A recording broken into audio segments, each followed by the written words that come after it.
Hello! Hello, Guildmates! Okay, first things first. Can you hear us and are we a robot? Hello! Hello, Troy. Hello, Assassin Karma. And hello, Duolvl no body. Only... Oh, no body, so only the head's there. All good. Hi, Choco. Hi, Dumpling. Hi, Yibbery. Hello, everyone. Shall we introduce ourselves? Yep. Okay, hello, everyone. My name is Yuki Yuna. And I'm Yuna of Leveling. We're Adventuring Guildmasters here at the Atlas Adventuring Guild. And we're excited to adventure with you. Yay! So today we have a very exciting quest. A very big quest. Yes. For those of you on, I keep calling it Twitter, but on X and Blue Sky, you may have seen something. But that's alright. We're gonna go ahead and jump right into our next quest, which is embark into a new frontier. Can you survive in this glacial valley filled with giant threats, or will you succumb to the wilds? OpenL Studios. All good luck to us. Mm-hmm. I don't like the cold. I don't like the cold either. How many of you like the cold? Because I don't. Alrighty. Need to go ahead and introduce today's quest. Today's quest is Stonesaga by OpenL Studios. Available now, actually, on their store. We've linked the game if you're interested in it. But they had a very successful Kickstarter last year. And... Sorry. And they have sent us a big honkin' box. For those of you who are not familiar with OpenL Studios, they created... games such as Mythwind, I do believe. If you like cozy games, Mythwind is your game. But here we have a cooperative game, Stonesaga. Stonesaga is a cooperative campaign-style survival crafting board game set in a unique, persistent world shaped by your choices. In Stonesaga, you unfold the ever-expanding story of the people of a remote glacial valley, guiding multiple generations of characters who make life there amidst harsh conditions, wondrous mysteries, and giant monsters. So, yeah, it is a really cool campaign cooperative game. We love co-op games. At least Yuna does. I do. Anyways, next slide. 1 to 4 players, about 60 to 120 minutes. So you can play this solo. This is ages I said 13. It's actually 14 on the box, but I'm sure it's fine. You can be off by a year. Yep. This is a little hefty game, a 3.56 weight out of 5 on the Board Game Geek scale, but definitely doable. Each game session covers one generation of your people, so multiple generations, multiple iterations. You can replay this game as well. Cooperative survival, they have crafting, they have fishing too, and building. You get to explore and discover different tiles, and it's easy to either continue with one party, or if you need people to come in and come out, they have a system for that too. So do not worry. This is not a game where you're stuck with a certain set of people, like Dungeons and Dragons. Anyways, let's go ahead and learn more about the game. There are expansions. So they have Meals and Myths. So they have a 5th player for Stonesaga that you can get. You have cooking, new ingredients, items, and crafting. Nature of the Beast is their companion expansion that lets you have companion friendos. You would love this one. Maybe they have a dog. And of course they have a new area to explore. They did have a Kickstarter, like I said, last year, I do believe. Maybe they'll do a reprint in the future, I do not know, but if we find out, we'll let you know. Because they had some really cool add-ons for that, too. Anyways. Let us go ahead and look at the quest objectives. Will we fight each other or cooperate? I hope we cooperate. Please vote in the poll to vote. Wait, did we have a poll? I did put up a poll. What's the poll say? Who will yell at the other person first? Is it Yuki, is it Yuna, or is it the Guildmates yelling at each other? Find out. Anyways, we should go ahead and get started. Let's go ahead and go to the item shop, and we will be right back. We need to stock up. We need some winter coats. Yeah, I need some winter coats, because this is in the glacier area. I'm cold. Okay, beer back.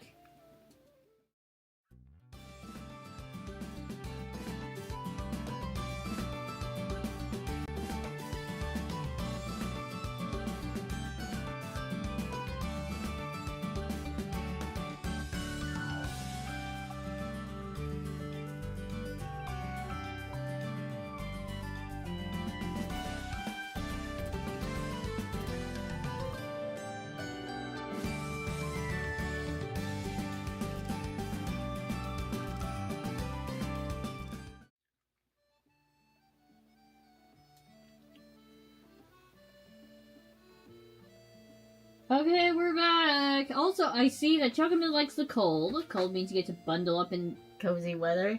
Hot bad. Cozy things, and then I agree, hot bad. D&D definitely has systems for that too. I know they do.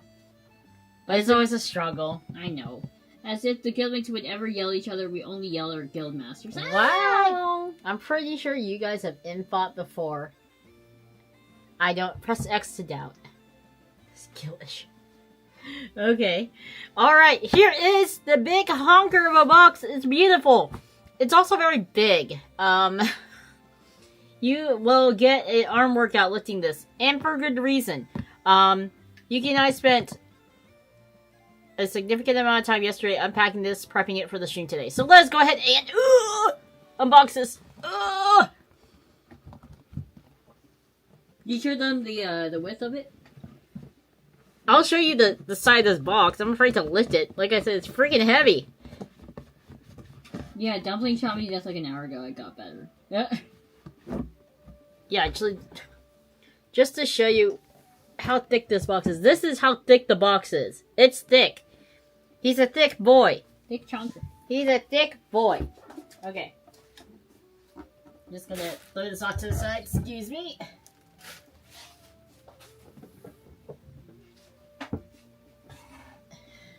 Okay. Obviously, we have a first game set up here, and I just want to show off the components. They have a codex. They have some paper. They have, this is a cave wall. So you'll get to stick things on it. There's two pieces of cave. We're like cave people. These are the glorious inserts that we have for that poor Yuki spent time putting together yesterday. Punching out all these tokens. I do believe they have upgrades for these tokens, maybe? And then here are the characters that we can play as. So this one is the Mantle of the Seeker. Mantle of the Storyteller. Mantle of the Wanderer. Mantle of the Protector. I feel like Yuki will want to play the Protector. I should probably. Again, we also have 4 lovely figures.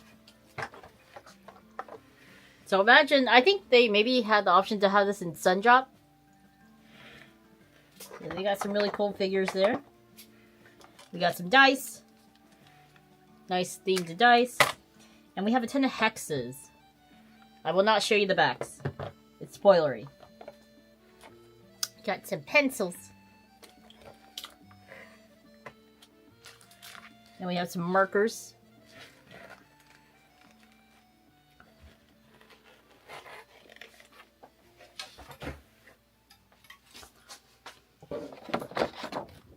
And then, here is the part I was shocked about. Okay, we got a bag. We have some big monster minis. Look at that. Big boy. Oh, it's so cool. Big boy. We also have a snaky friend, too.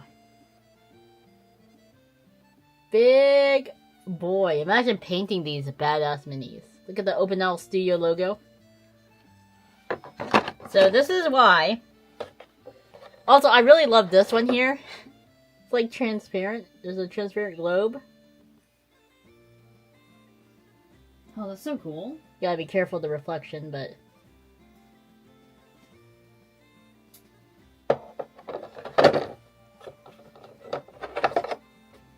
And then we got a little yak.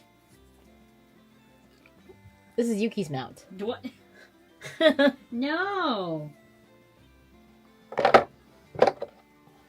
You don't like your yak, friend? No, I don't mind my yak. Well, here are the hex tiles. So we will put the hexes on top of these. It's pretty sturdy plastic. Okay. And then we have boxes that mostly Yuna spent time filling yesterday. I put some stuffing paper in it. So this is box A, and then we have box B. And then we got some cards here too that we need to maybe grab. So there's some cards. These are a little spoilery, so I'm not really going to show them off. Every time I see minifigures, it gives me Warhammer 40k vibes. I know. I love minifigs. A lot of campaign games tend to have minifigures. Yeah, a lot of campaign games tend to have minifigs. Actually, Yuki has bought some games just because of the figures. Can you guess which one? Anyways, I know Mythwind has figures too. And a lot of the figures you can get get with like a sun drop paint, which is really cool. Anyways, I'm gonna clear up some space so we can get started.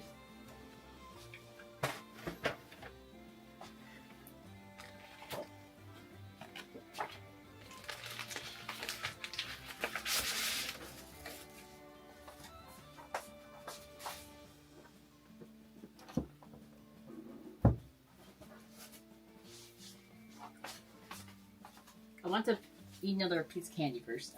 What are you eating? Munching on some Werthers. Werther! You want one? No, I'm good. Like an old person eating Werthers.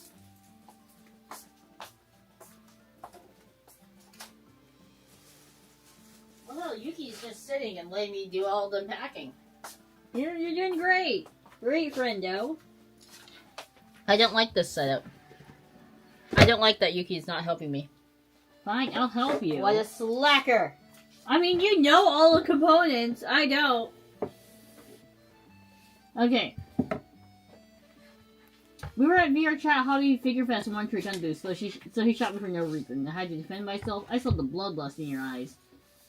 Well, I have exactly one larger game box, and it's because it has like 100 minis. Hello, Michael Mastera. Hello. But I like it when you spoil me. Werther's, I heard that's old lady candy. Werther's is an old lady candy along with the strawberry bonbons. I don't like the strawberry ones I though. don't mind them. I would like the art part of painting them. I would get way too perfectionist with it. I also want a munch. Does this count as Yuna yelling at Yuki? Well. Oh. Ah. I'll let the guildmates be the judge of that. So what can I help you with, yeah? I don't know. I'm practically almost set this up by myself. I might as well be playing solo. Forget dual leveling. There's now solo leveling. Well, that's copyrighted.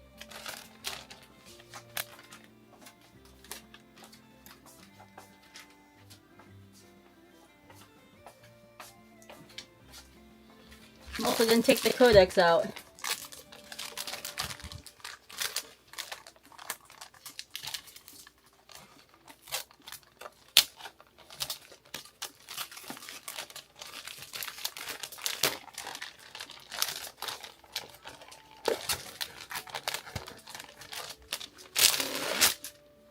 We only gotta count game-related yelling or these holes will close in minutes every time. Oh my god. Choco Man true. being a savage. Alright, Yuki. Yeah! What you want? What you want? We already set the first game. So they have a nifty setup thing. So you have to sort the cards and stuff. And then also, I used it to sort out tokens. Alright. Oh. I think we were supposed to put... What's over? What?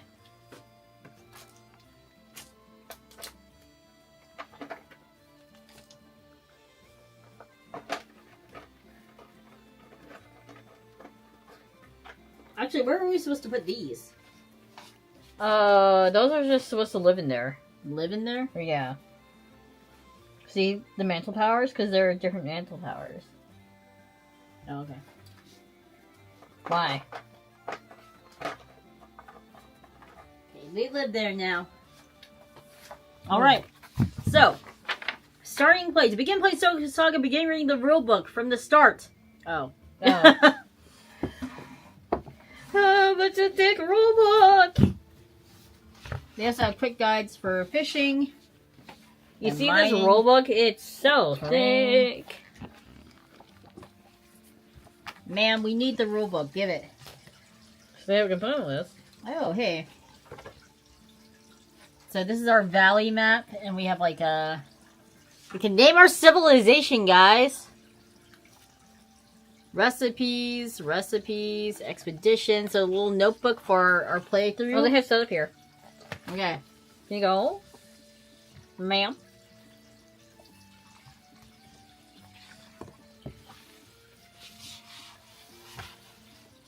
Which person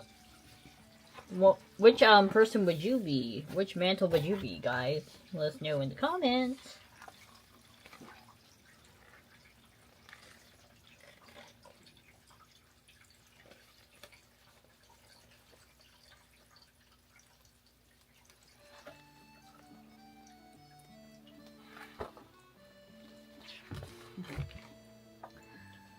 All right. Perform the setup. This is a group's first campaign or start the new campaign. They should read the first game sideboard presented through the section. Select a character.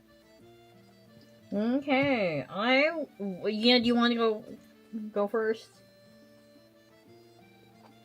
Who would you like? And you can have multiple characters because this is a game that you can do. Create a character before starting a campaign. These are the characters you will use for the first game. It's recommended that a player continues to use the same character until that character dies or becomes a legend. Piercing, which is described later, is inevitable. No! My baby! Oh, yeah, that's right, because this is a multi-generational game. Yeah. So, as such, players can expect to create and use multiple characters throughout the same campaign. To create a character, gather an unused character card, 5 dice, and a writing implement such as a pencil or pen not provided. Then perform the following steps. Roll die until the sum of the results is 14 or greater. Then remove the die with the roll result. Each of the remaining results determines the value of one's character's attributes. Okay.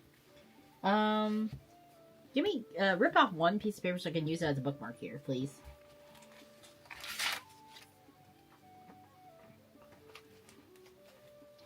Yuki! I did! It's right there. Okay. So we need... Why you didn't hear the page tearing?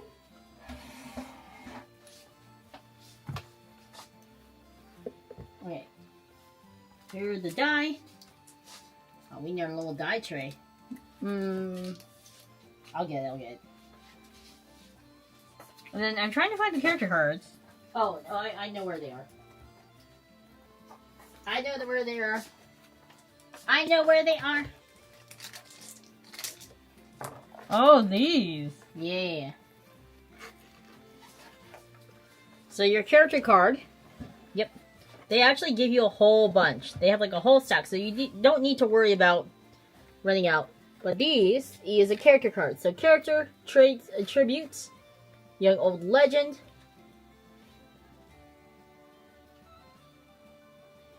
traits, marks, and they give you like a whole bunch. Like you really don't need to worry about running out. It's like they give you a really fat stack. Okay. And they also sell recharge packs. Oh, they do? Mm-hmm. So, do we want to use the card or just... Up to you.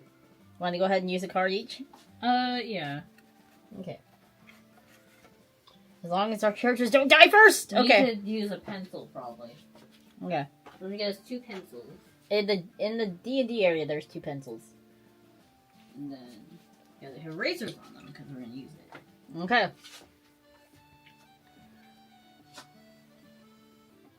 Alright.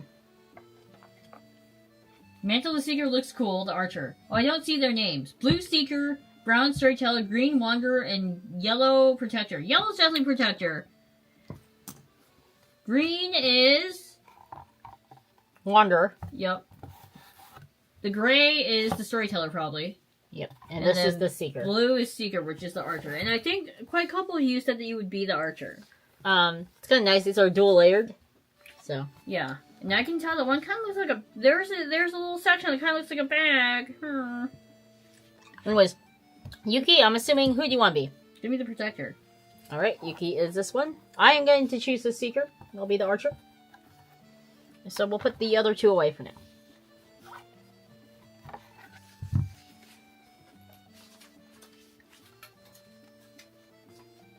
Okay. So to create the characters,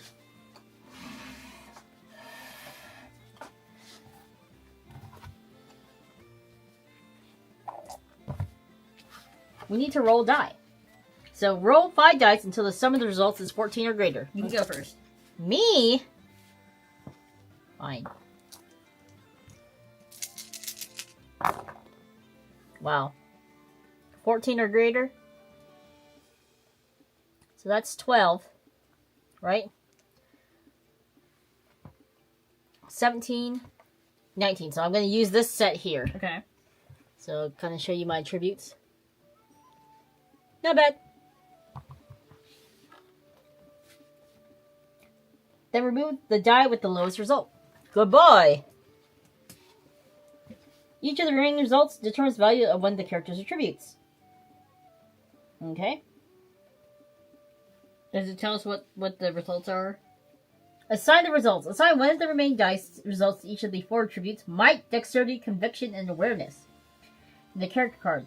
Each attribute reflects your character's capabilities within a certain sphere, as described below. So, I'm guessing we might not want to overlap. Too bad. So, might is the character's toughness and prowess to take on tasks, physical strength. Dexterity, character's coordination and agility. Awareness, character's ability to perceive threats and opportunities in the environment and other people. Conviction, a character's decisiveness, self-assuredness, and ability to persuade others to their cause. Okay, well, I'm going to probably do might as my main one. You'll probably do dexterity, I'm guessing. Yep. So I choose a secondary to be your... So, let's see, I have a 5, so I'll do 5 in dexterity. My character will be Yuna. Oh my god, I can't write. Yuna. Melee weapons, like swords, are super cool though, but they'll hit me. Bye-bye, other two, yep. I think I have no choice but to assign force to the rest of mine. There we go. Oh, you rolled pretty well then. Because I rolled really well. Sorry, forgive my handwriting. Don't you know that mages have messy handwriting? Because I was holding the booklet open. Okay, Yuki, your turn. Roll 5 die. Okay. Or roll that one. Also, we are supposed to be young. Okay. 1, 2, 3, 4, 5, 6, 7, 8, 9, 10, 11, 12, 13, 14, 15, 16. So I got a 16, so I have lower stats. But I get to take away the lowest one, which is a 1. Okay. So I have... I'm only like 2 points off from you. Yuki. Trades. So let's go 5 for might. I think having awareness is pretty good for me. 4, 3, 3. So, okay. So these are my stats. 5, 3, 3, 4. And my character name is Yuki. Need to be young. We're young. Okay. Alright, so we'll just throw those over there for now. So now, what we're going to do is choose a trait. Choose one of the following traits to describe your character. Cunning. Intrepid, indomitable, resourceful, or wise. Indomitable for me. You're implacable, and composed, straying forward. Okay. Without hesitation no matter the obstacle.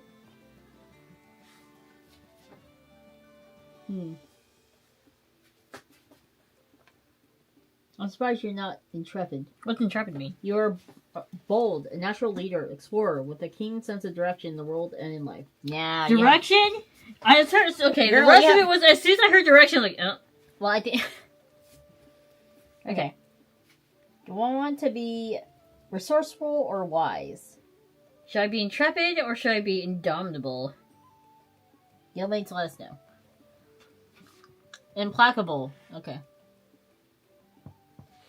Should Yuki be indomitable or intrepid, or should Yuna be wise or what? Resourceful?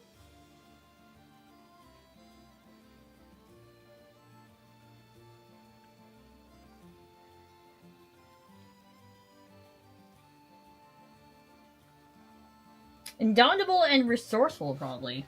Mm-hmm. Let's go with that.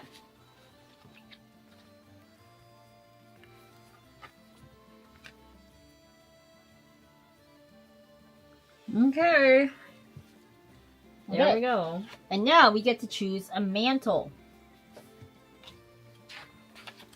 So our mantle represents the archetype taken up by the character within your people's saga. Choose one of the following mantles. So it's no idea. So mantle of the protector, seeker, storyteller, or wanderer. So we're gonna take the mantle board. Let me just make sure I find it. Pretty sure it's like a mantle tile. Oh, it's this, essentially. And then we need to select the miniature that goes with it. Over there, friendo. Let me speak out loud. Mantles are interchangeable between games. So, for instance, a character might take the mantle of the wanderer in their restless youth, but switch to the mantle of the storyteller Oh. when they're old. Okay, that's cool. Okay, I got the 2 figures. Okay? And then choose a mantle power. Oh, Each cool, character can choose up to 1 mantle power from among the mantle powers listed on the culture page of the journal, placing in the mantle power slot in the mantle board. Players must obey any mantle-specific restrictions when selecting a mantle power. So, mantle powers for the first game.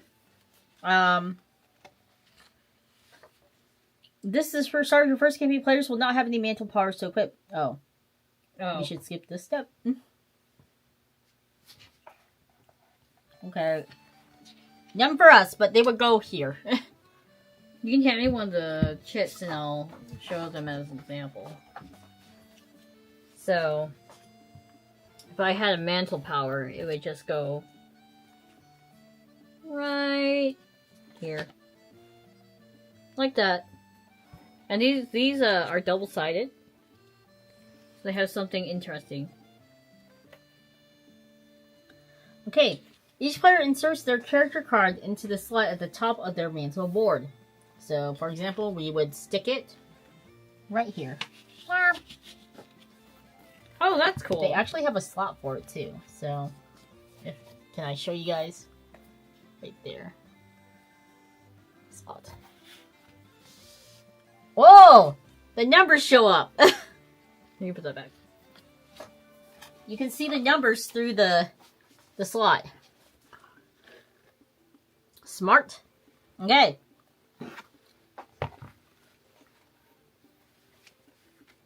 Then they set their energy to the maximum by placing energy tokens along the energy track at the bottom of their board, according to the number of characters used in the game. As follows: 1 to 2 characters place 5 energy tokens.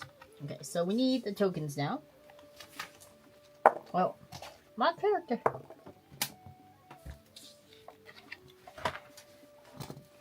Yuki will be the keeper of the tokens. Okay, I'll put the tokens over there. So, like I said, these come in really nice token holders. So energy tokens are the yellow tokens. What do they look like? They look like these. Yellow. Yellow, how many do you need? 5? 5 each? I do believe 5 each. Okay. There's some in this tray too, so when you Okay. grab those.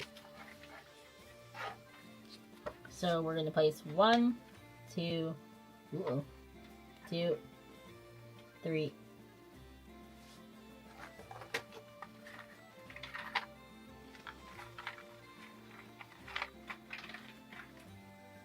Four. Right. Sorry, that was probably an unpleasant sound. Oh, you got 5? Yeah, have 5. Okay. Put that back.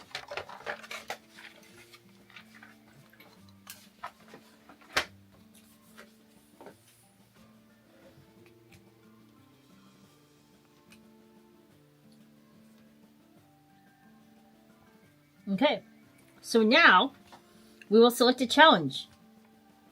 So this will be officially the start of the game.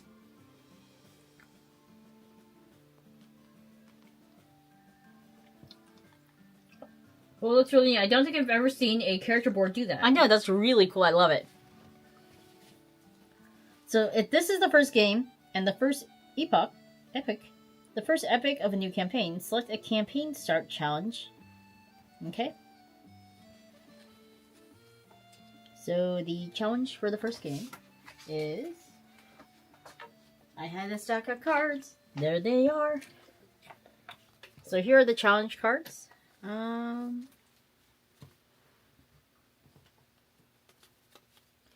Let me see.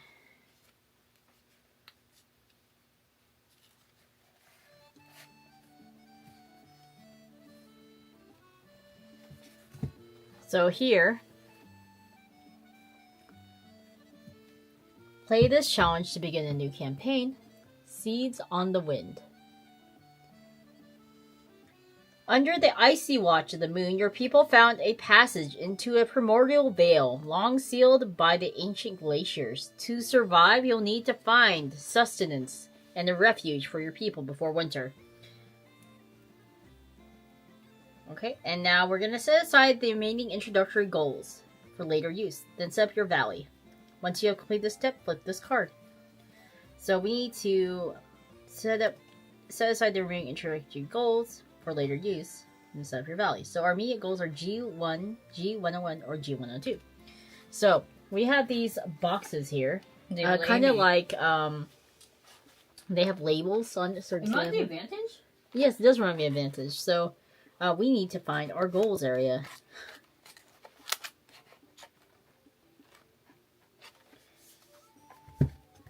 Need to find which box has the goals. Okay, here we go. So we have G1, G2, and then we need to set aside G103 to G110. 3, 4, 5, 6, 7, 8, 9, and 10. Okay. So we'll set these aside for later. Okay. Put that there. So.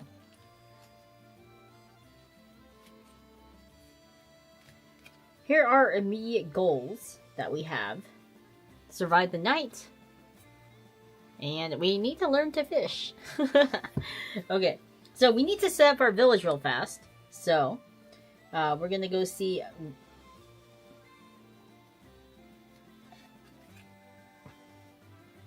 What we're going to do? Set up our valley. So we're going to go to rulebook page 6. Okay. Hi, Puck and Puck, what's up? So we gather all the gold cards listed on the selected challenge card and set them in the play area near the selected challenge card. So, here's the challenge card there. And here are our goals, again. So, survive the night. Ooh. If you want to read that, these two. Do I read it Mm-hmm. for everyone? Yep. Okay, survive the night. During the day, you access the features around you to gather resources and uncover secrets. But when you grow tired, you must hunker down to withstand the dangers of dusk and recover your energy. This goal is completed after you complete a night phase. Intermediate introduction. And then... learn to fish. The fish in the river are swift. Still, as you learn the patterns of the current, you find places to strike to grasp your prey. And apparently one character must fish at the lake. I'm going to move these down just a bit so we have more space. If you need me to place things in areas, let me know.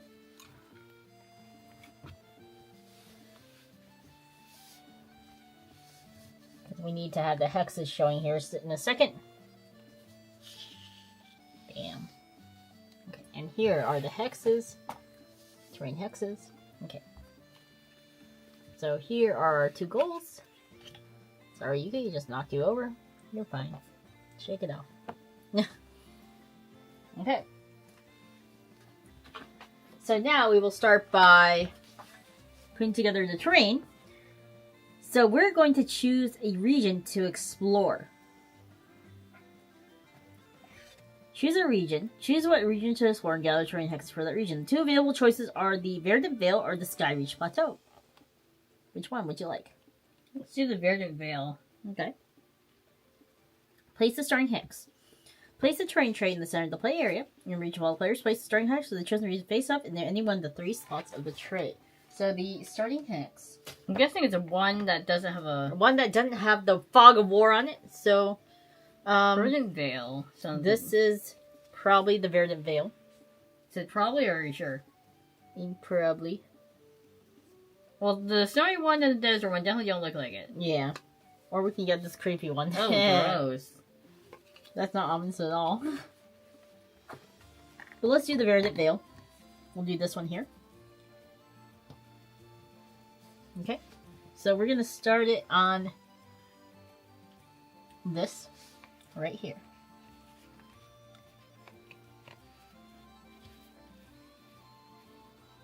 Yep. Okay. I guess it's supposed to look like that. Get in there. There we go. Okay. Randomize the region. Put all other hexes from that region into the bag and shuffle them. Okay, Yuki. All the hexes from that region? Uh-oh. Yes. So here's Verdant Vale. Verdant Vale, Verdant Vale, Verdant. Oh, it says VV at the bottom. Yep. Just making sure that we're not missing any. VV. VV.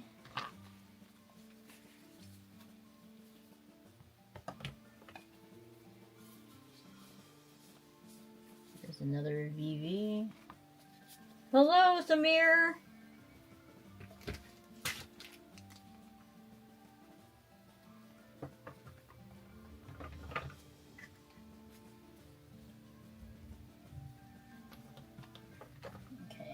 Let's see. Make sure we got all this. Here's another Verdant Vale. I think that's it. So, Yuki, you will now put all the hexes for that region into the bag and shuffle them. Take 2 random terrain hexes from the bag and place them face down in the 2 remaining slots. Place them in the same orientation as the starting hex. Fog of War side down? Yes. Or side up, sorry. Okay. Pick 2. Pick 2. Here we go. I picked 2.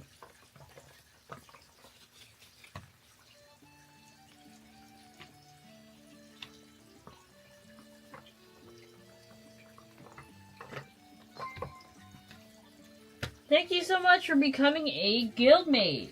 Thank you. Oh, wait. A lot of people. Hold on. Oh, hold on. What just happened? Gaskin, thank you so much. Wait. Assassin Karma. Assassin Karma. I almost said the wrong person. Assassin Karma, thank you so much for the 5 gifted memberships. I'm about to Gascan the... I have to give Gascan the credit for Assassin Karma. Sorry, I was just so used to saying Gascan to give it, because I'm like...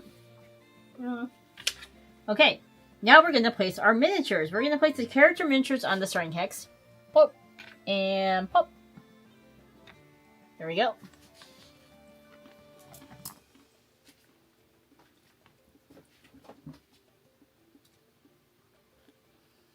I saw 5 subs and it seemed it was Gascan, for real. She's so conditioned. Good night, y'all. It's time for bed for me. Have fun playing. Thank you so much. Thank you. Have a good night, Assassin Karma. Okay. So now we set the society tracks. Indicate the key factors in each society's continued existence. Each of these society tracks have a numerical that can increase and decrease during play. Place the activity and lore tokens on space 0 of their respective tracks. The unrest and population tokens remain under spaces from the end of the last game. Oh, we don't have one. So, society tracks for the first game. Oh. Okay, so, where are the thingamajiggies? We actually had to have the display things out. So I'm gonna scoot this, scootaloo. This. Scootaloo. And we need actually the tray. Oh, you need the tray? Yep. Yuppers. That's slightly terrifying. Take the lid off. I take the lid off. Interesting, they're using the tray as like a kind of a tracker here. So, we're going to grab the both trays.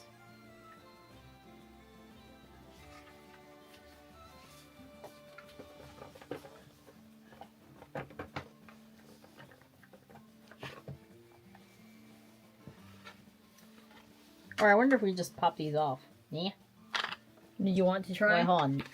No, we can't. Because the tracker's going to the mold. Okay.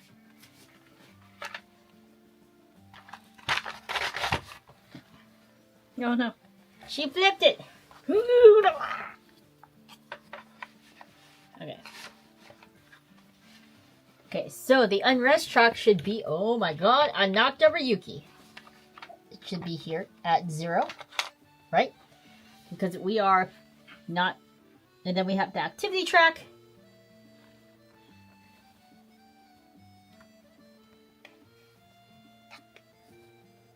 Put this at 0 on the activity, the foot. The foot. Yeah, we probably could do it without the trays. Just saying. Yeah, but it's so nice. They have the mold.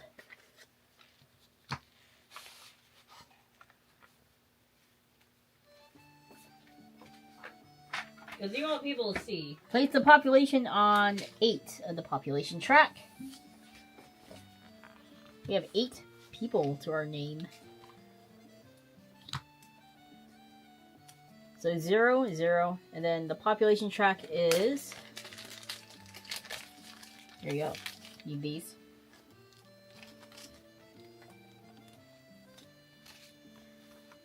What population track? 8. 8.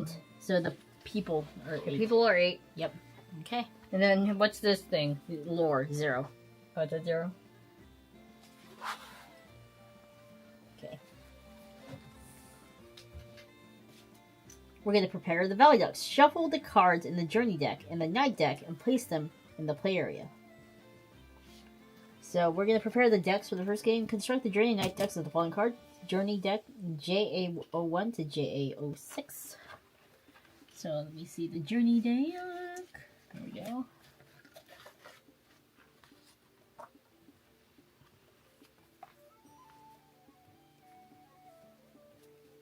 Okay, so we're going to shuffle that.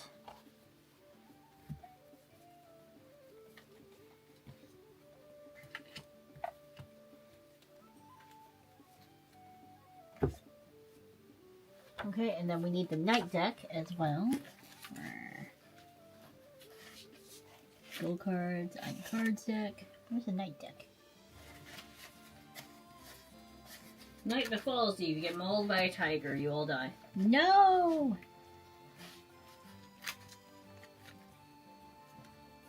There's the Night deck. And then, so Night would be NA01 to NA05. Oh, here you go. Shuffle that as well.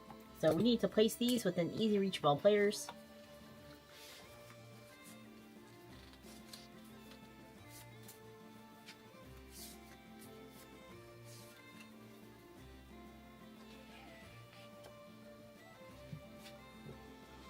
Okay.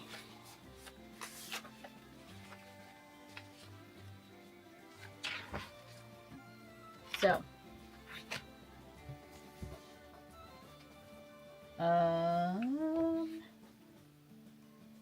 Alright. Ready? Mm-hmm. These are the reference cards that we need. Day phase and night phase. Alright.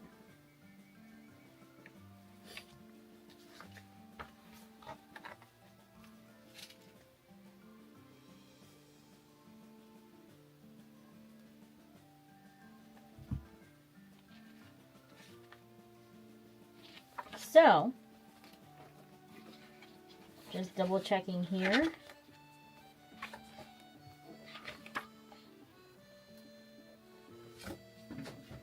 So each game session of Stonesaga is played over a series of day and night cycles, during which the characters focus on an inflection point for their site that is represented by a challenge card. So we have our challenge cards, right? Yep. Or gold Which is cards. surviving and fishing, right? Yes. So during the day, characters spend energy.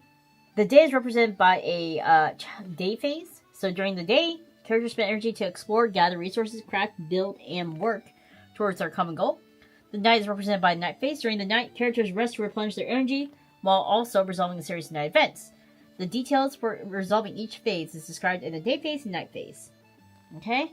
Cycle of the day and night phase continues until the characters as a group complete the challenge, usually by pursuing immediate goals or challenge event ends the game.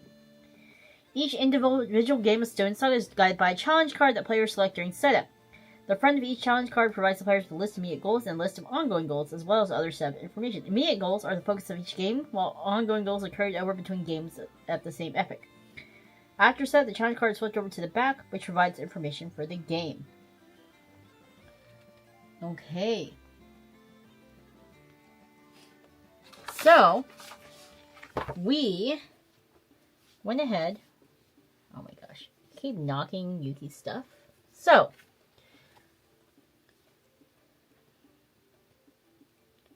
now that we completed setup, we now flip the card Seeds on the Wind.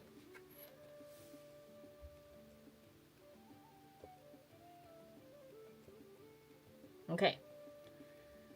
So our immediate goals are to survive the night, right? And learn to fish. And so, flip this card. At the end of any day, if Make Tools is complete, we go to page 200 on the Codex.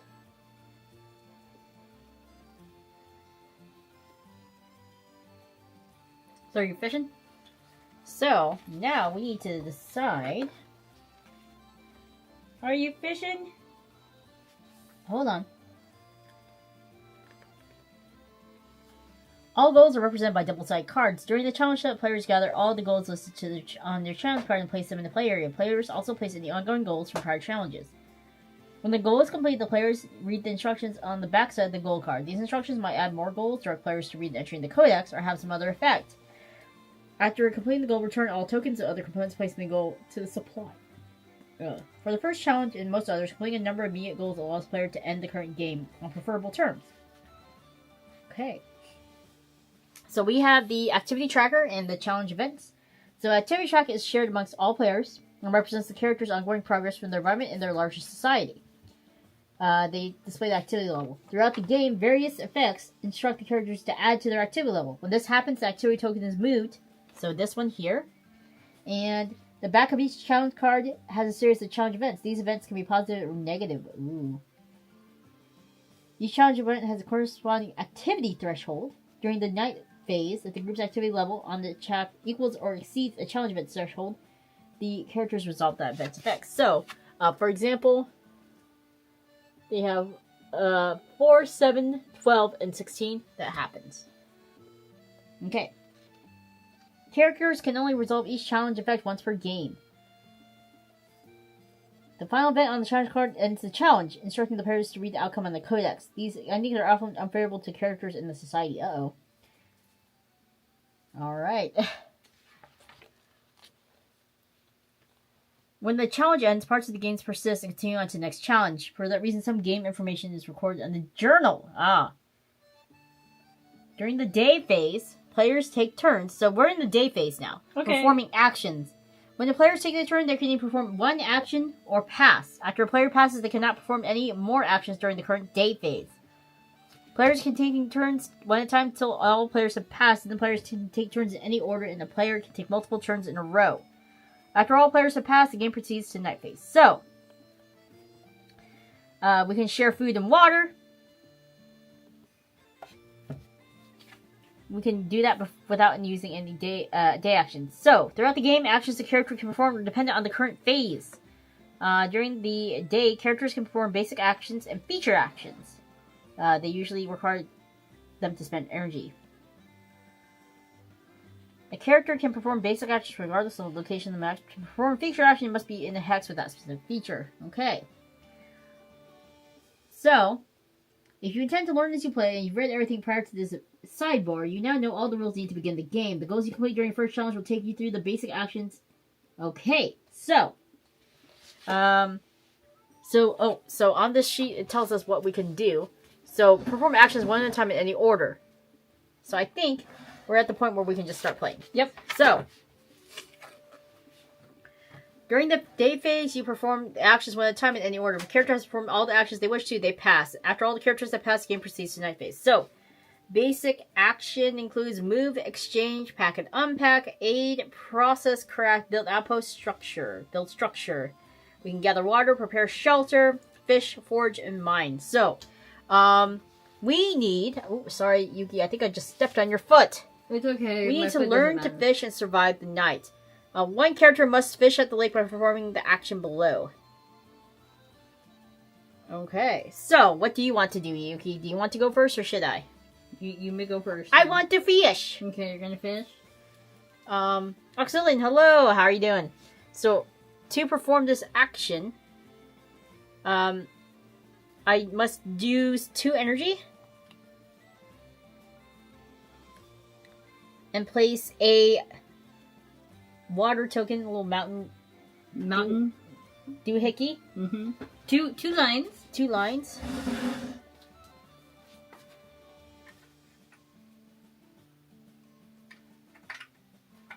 There you go. Okay. Okay, so we're going to add to hex to fish. So I'm going to go ahead and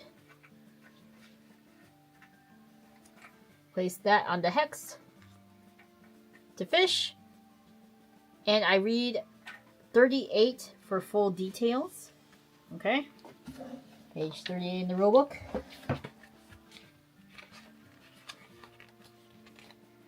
So, fishing is a feature action that allows characters to catch fish. I think we saw a water thing there. So, we do have a lake nearby, so it should be fine. I think I accidentally placed a token on it, but we do have a lake. Whoop. Okay. So, character can perform this action while they're on a terrain hex that contains a lake, river, or wetland. Fish action requires the player to roll dice and assign to various strike points along currents of water. Fishing cards provide players with 3 types of information required to perform the fish action: the stock, the modifier, strike zone, and the currents. All of this information is presented on each fishing card. However, only one category of information is used on the card. So, to perform fish action, character spends 2 energy and depletes the hex. Okay. Let's see. They shuffle the fishing deck. And then resolve the steps in the following order. So I need to find the fishing deck.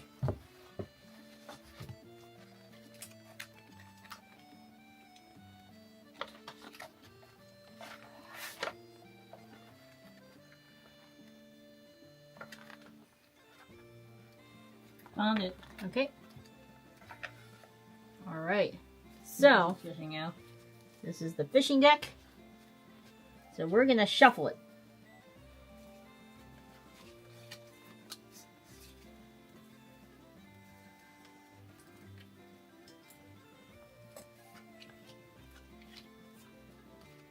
Oh.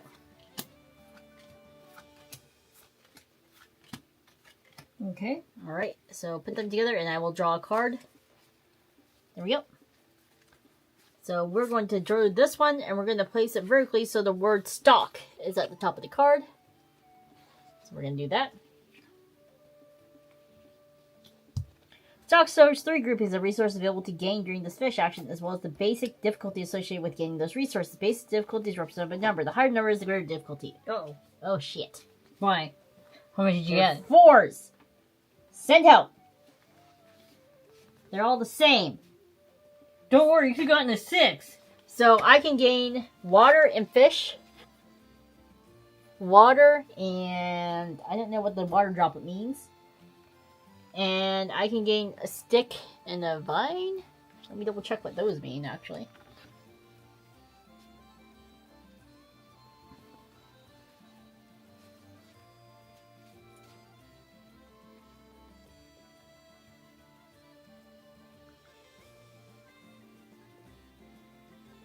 Okay. Alright. So now we reveal strike zone occurrence. So I draw a top card of the fishing deck again. This one here? Yep. And I place it vertically. Oh, so we use 2 cards. So now we're going to place it like this. So, bam. That's how we place it. I'm just going to show them what it looks like on the back here. Like that. Okay. Okay. Card ID on the bottom. Okay, I did.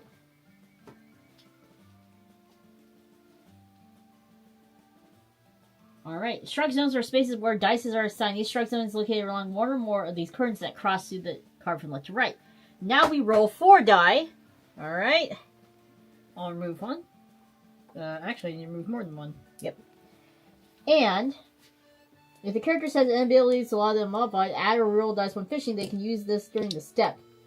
Effects may allow a player to roll and assign more than 4 dice. I don't think I do, so I'm just going to go ahead and roll.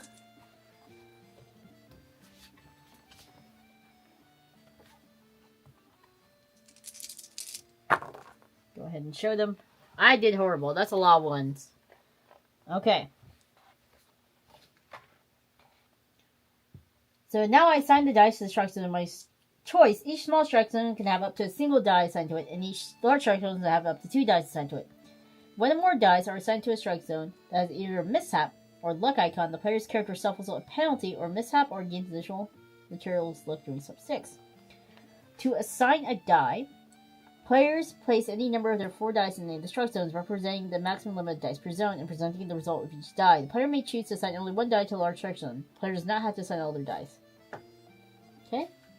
So you're dice drafting. Yes, we're dice drafting. Here's all your dice, ma'am. You got 3 1s and 1 5. Oh boy, okay. So how are you gonna fish? Well, I think I'm gonna have to do this and this, right? Mm. And then place the 5. And I kind of don't want to put anything in that disaster area. Don't. I Do you don't- have to? I don't think we have to.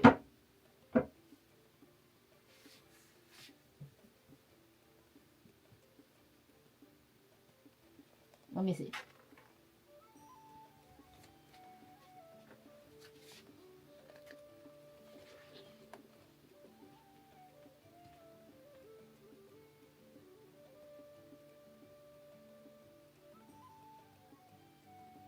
Player may choose to assign only 1 die to a large strike zone.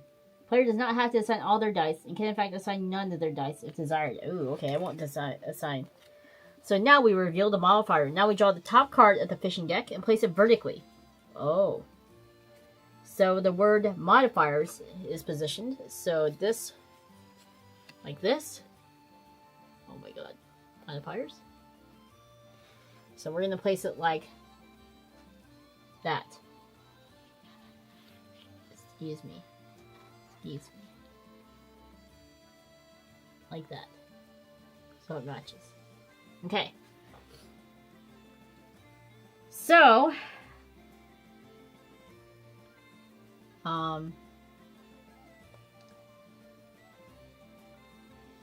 so the word modifiers position. Modifiers alter each of the stock's base difficulty values, increasing them, decreasing them, or multiplying them. Dang!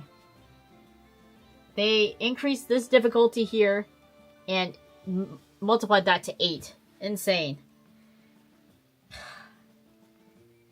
Will we catch anything? I don't think we're going to catch anything. Good God.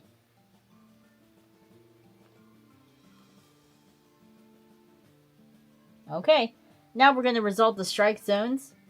So, one or more dice assigned to it. Each strike zone is resolved one at a time. To resolve a strike zone, compare the combined value of any dice to the strike zone to the final difficulty of one of their choices.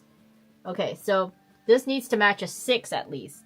It's equal to or greater than the difficulty. The character succeeds in the strike zone. Nice! Otherwise, the character fails the strike zone and gains nothing. So we don't gain anything here and in the other one because we only have 1 out of 8. But we do have 6. So that will be a success. After a player sells, they remove all dice that are sent to the strike zone the separate player tracks. Okay. So, we're going to... We didn't gain anything from that, so we'll just remove that. So, if a player resolves a successful strike zone that has a luck icon, their character gains an additional feature. So, we gain 1 additional fish. Yay! Because we're at a lake.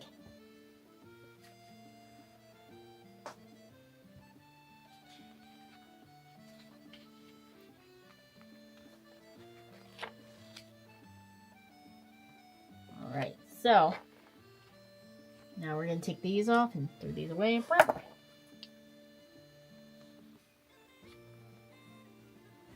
So we gain these. So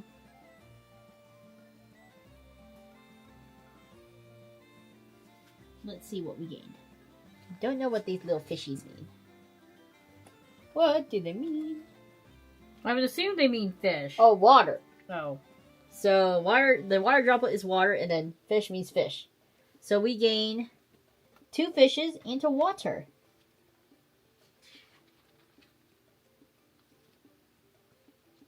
Now we shuffle all the fishing cards back into the deck. So give me a 2 fish icons and a water icon. 2 fish and 1 water. Coming right up.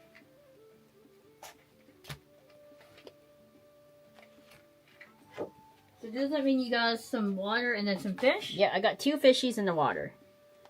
Yay! Those are dead fish, right? Yeah, so you can flip these over and it's like dead fish. Alive fish. Yeah, and then I think this is just water.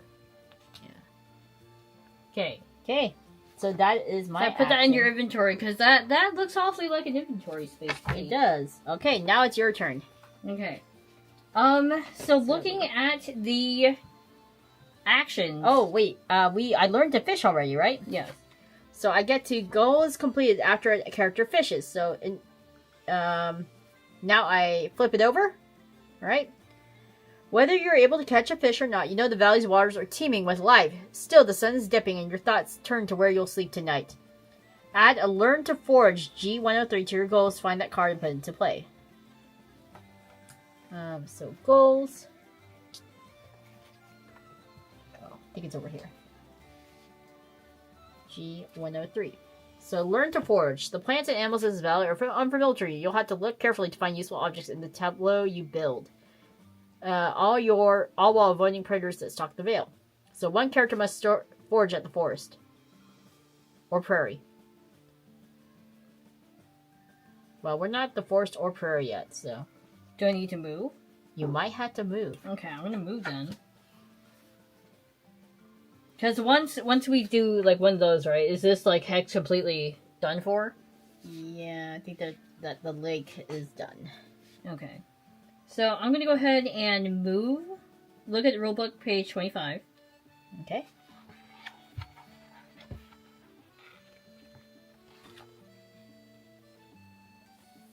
The move action allows the character to move to different terrain hex on the game map. To resolve a move action, the player takes their character miniature from the terrain hex and places it on the adjacent terrain hex. Character does not have to spend energy to begin a move action. However, they may have to spend energy after moving. Player wants to move their character to an adjacent unexplored hex, they simply reveal the hex before moving to their miniature. After a player moves their miniature, whether they moved on to an explored or unexplored hex, they must draw and resolve a journey card. Oh. Okay, well. Okay, so I have a question. It looks like there is a forest here. Yeah. Can I forage instead of moving? So it says that you need to forage at the forest. Yep. So you could do it right there, probably. Okay. So you use 2 energy and you place a depletion token.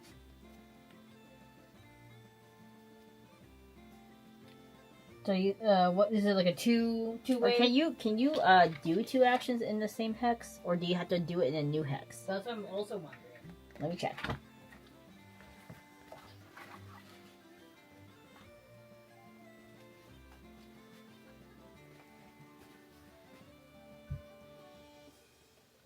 Hi, Noah Paws. What's up?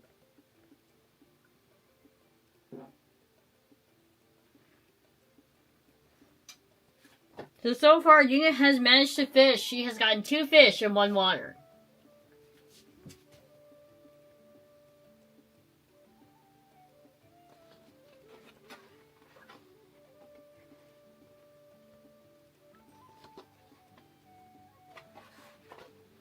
And I'm hopefully going to try and forage and get some other food. Because I mean, there is a forest there, so I think you could just put it over the feature, okay, right? Yeah, I'll put it over the feature then. There we go.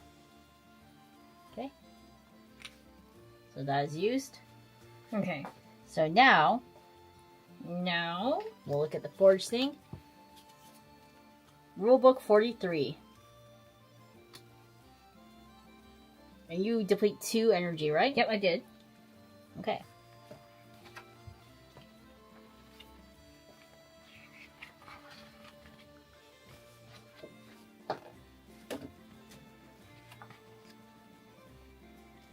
Alright, Forge.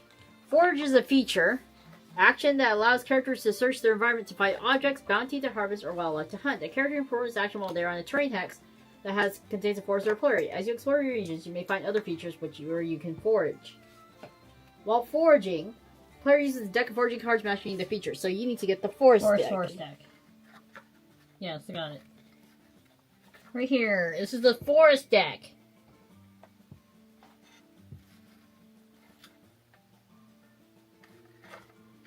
So the foraging cards is divided into 3 sections: the foreground, midground, and background. Each object that on the foraging card exists in one of these sections. The foreground contains the objects that are closest to the character. Background contains objects that are farthest from the character. To resolve a forage action, a character must spend 2 energy and deplete the hex. Oh. So actually... Can I not? Can you not forage there? You might have to move to one of the unexplored ones. Okay, maybe I need to move. Because doesn't fishing deplete the hex too, didn't it? Yes.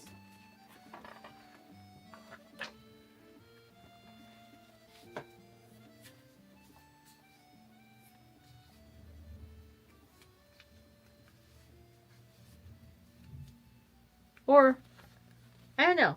I think it's okay. I mean, what do you think? Because it makes no sense you would completely deplete the hex because there's still a forest there. Right? I think we can still do it. Let's do it. Okay. Okay, so what do I need to do next? Let me just double check. It says deplete the hex. Is there like an epic in back? So, depletion tokens. As a character draws upon the natural beauty of the hex by foraging, fishing, they exhaust the bounty, making further supplies hard to acquire. The diminishment of a hex's resource is represented by a depletion token. Okay.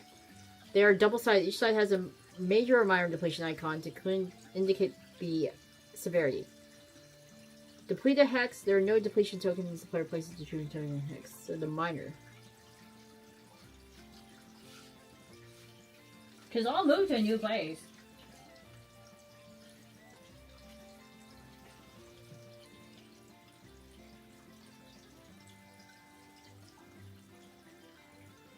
You just talking real hard over here. She's just reading. Oh, okay. So, like, apparently there's major and minor depletion. So this is like a minor. Yeah, the depletion, one wave this is a is minor major. and the 2 wave is a major. So, which one did we do with the fishing? Pretty sure with the fishing we did a major? Because you told me to get the 2 waves. I'm pretty sure we did a major fishing. Yeah. So, major. So, Does that mean that I'm affected because you depleted it majorly? no, no, it would be a minor. It's a minor. Okay. Sorry. And then yours would be a minor, right? Okay.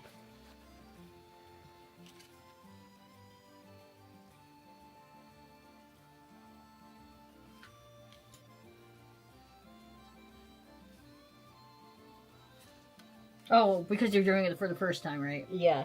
Okay, so now it's a major, I guess. Right? It's a major. Oh, because we're doing it twice? Yeah. Okay, Okay. so there we go. Figure it out, guys. So if a game instructs to deplete a hex and it's already a major depletion, the players do not place the depletion token but resolve other parts of the effect. Oh, that'd be a degrade step. Each depletion token degrades once. Oh. When a major depletion token degrades, flip to a minor side.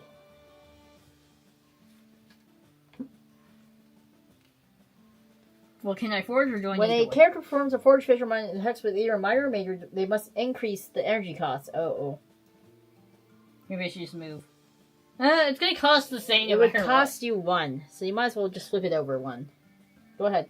what. Oh, cost me 1? 1 Okay. extra. Yeah. Okay, I'll just go ahead and do it. Okay.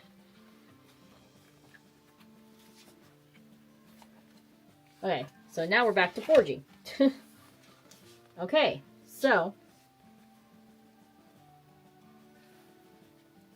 you shuffle the deck and resolve the following steps in this order here. Ready? Mm-hmm. So, your first action is searching. When searching, the player creates a tableau of face-up forging cards. The tableau begins with a single card and it can be expanded with additional cards to provide more options for harvesting or hunting. However, expanding a tableau can be dangerous. The larger tableau becomes, the more likely it has a character that has a predator. Cards in a character's tableau can be placed, moved, and organized in any manner. The order of the cards in tableau does not impact gameplay. To search, the character draws the top 2 cards from the forging deck that corresponds to the feature where they are forging. Okay, here I go. Then they choose 1 card to play face up in their play area and 1 card to shuffle back into the forging area. Okay, here we go. Here we go. I got my 2 cards. Bam! So we have this one. Looks pretty clear to me. And then we have, that one. So you place 1 and then you shuffle 1. I place 1. Okay, I place 1 and I shuffle 1. Yep. Okay.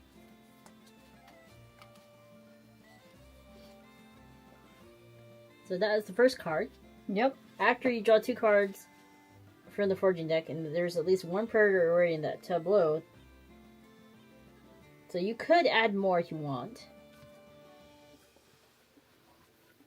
Would it cost any energy to do so? No. So I'll just grab a random one, right?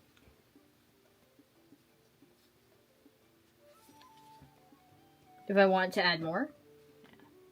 So after a player decides, do you want to stop searching or you want to keep going? I'll keep going. Okay.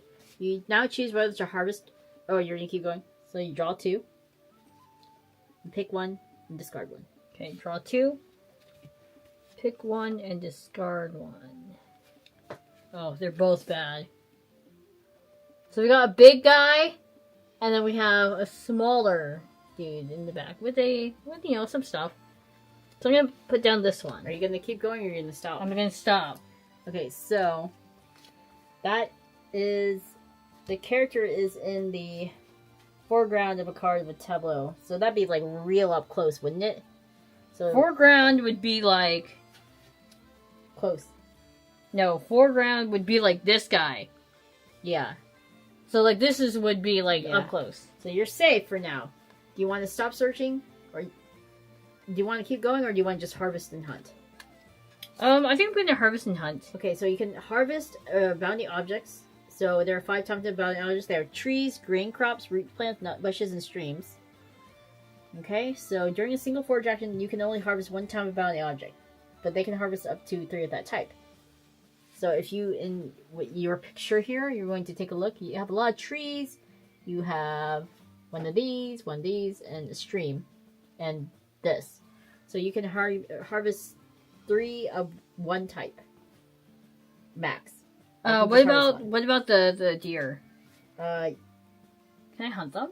it must. Okay, so hunting. Yes, there's large prey. So hunting allows the character to hunt live elves that is in their tableau. Successful hunt can yield resource from the animal categories such as meat and bones. You can small prey and large prey. A daring character can also hunt predators. So you can hunt up to 3 small prey, 1 large prey, or 1 predator per forage action. So I need to make sure they're within reach here. So, to harvest a bounty object, it must be within character's reach. All objects in the foreground are always within reach. Objects in their midground, so This deer is in the midground. So objects in the midground are always within reach. Objects in the midground are within reach. The character has harvested of an object the same type in the foreground. I don't think you've harvested anything though. No. Objects in the background are within reach. Character. Okay. So I want a deer. I want to feed my people. So here's the problem, Yuki. Hmm. You need to be able to reach the deer.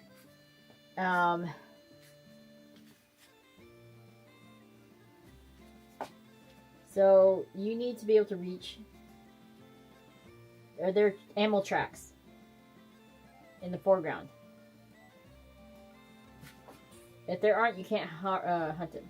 Oh, no, I can't. Okay, well, that's okay. Can I get berries? Yes. You may get 1 berry. What's the other one there? Berry. Berry background, berry foreground. Okay, so all the way in the back or foreground? Foreground. Foreground. Oh, that's midground. No, this one. This one's foreground. It's right close to us. Yes, and then the other one Is a mid. mid. Okay. So you can get 2. Because I can only forage once, right? Yeah, you can forge once, but if they're connected, if they're in the midground and foreground, then you get it. But or if they're in the midground and background, you can get it too. They have to be connected, so you can get 2.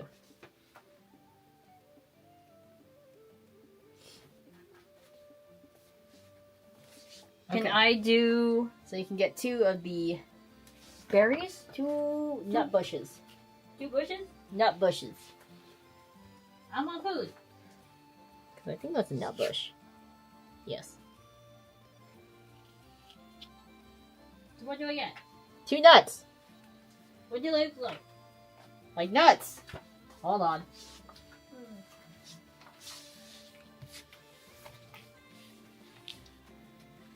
You do not know what nuts look like. No.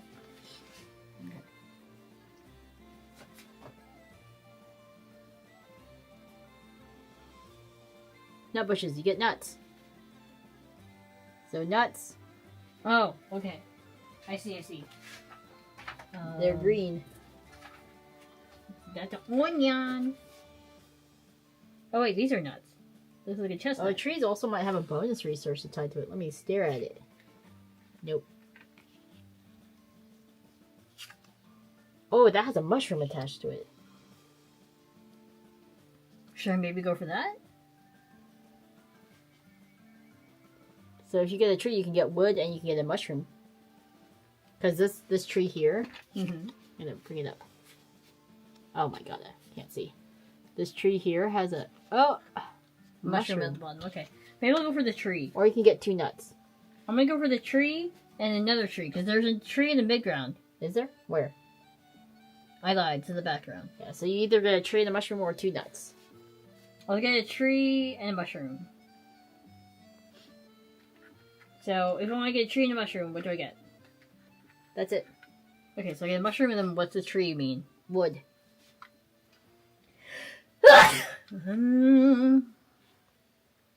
Wood grain root. Okay, so that's a mushroom. Wood.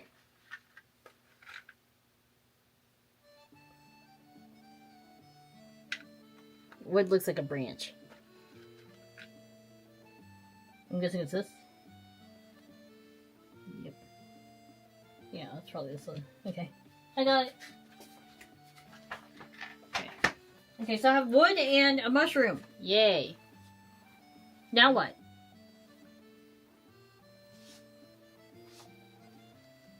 I foraged, right? So you already did it. Okay, so you foraged. And now, we read the card, we flip it over, right? Yeah.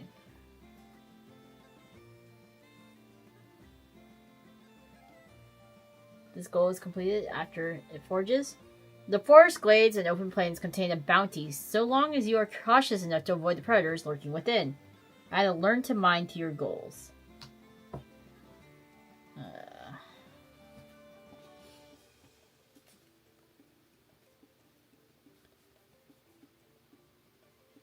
Stone Cold's tools will be critical for building a civilization in the valley. Caves are one source of stone, but each feature that provides stone has a unique combination of probable materials. One character must mine at a chasm by performing the action below. Oh. So, that is our other goal. We have 2 goals completed. So now it is my turn. You might as well move. I might as well move. See if you can find a cave Yeah. to mine in. You can do multiple actions in one turn, right? No. Oh. One action, one at a time. Okay. Or I could process.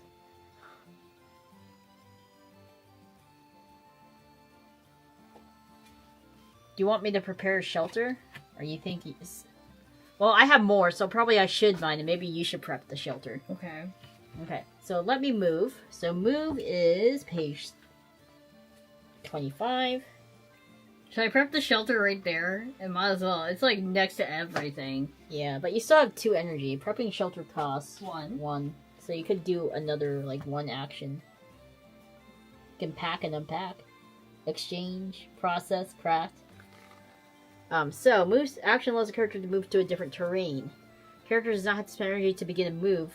How they spend energy after moving, okay? If a player wants to move their character to adjacent unexplored hex, they simply reveal the hex before moving their miniature.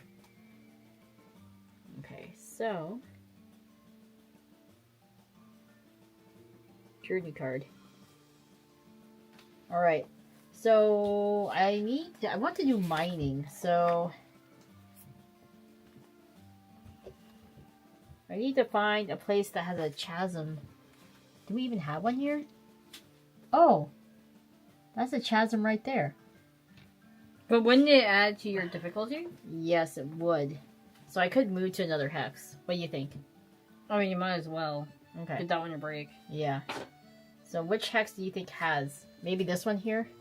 Should I try it? Yep, go ahead and try it. Okay. Yes, they have a chasm. Okay, go ahead and show the hex to everyone. So the hex looks like this. So there's a chasm right there. There's 2 lakes. So I'm going to go ahead and move to this chasm. Okay, so I will go ahead and, let's see, in order to do mining,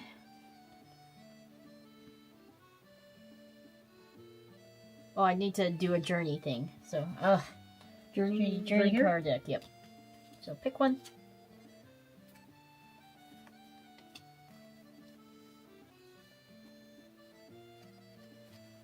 Oh, do I shuffle? Right? I shuffled it already. Oh, shit. Okay. Resolve if you are alone. Otherwise, resolve arduous journey. Oh, fuck, I'm alone. Okay. Depredation. You hear a growl as a fearsome predator descends upon you. Suddenly, you are in a life or death battle. I hate my life. Encounter a predator. Substituting the results below if you choose to fight.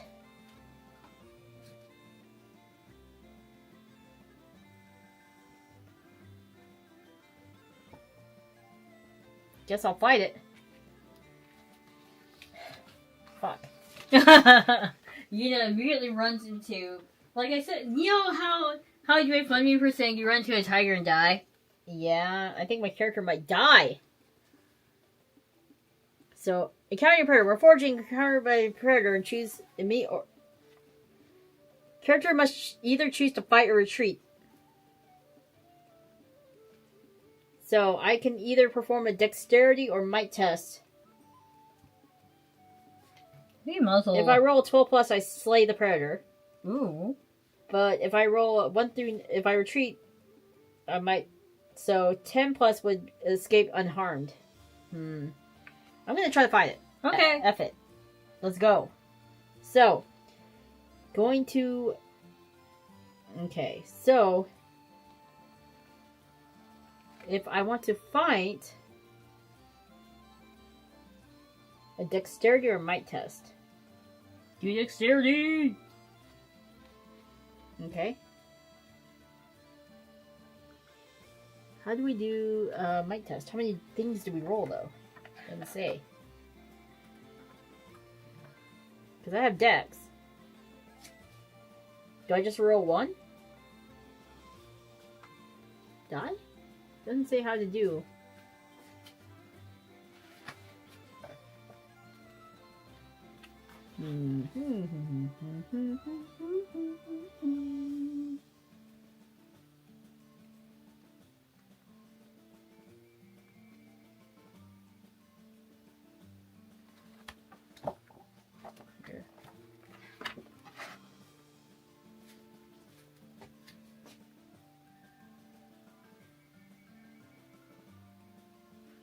There's not very many journey cards to draw from. There's only like 1, 2, 3, 4, like 5? I think they're all bad, probably. Here. I have an endless mode. That's cool. Let me see if we have a test. Nope. How do we do tests?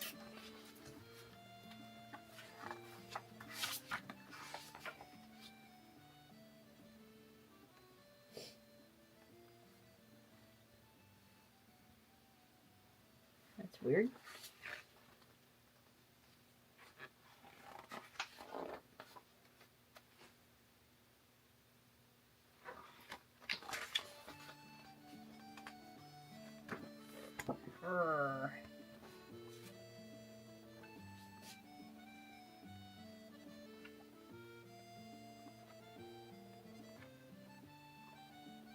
Test. Many effects of the game attract your to perform tests. When the character performs a test, player rolls a die, applies all modifiers to the test, and uses results. Okay, so we only roll one die. And then you add that number. Yeah. Okay.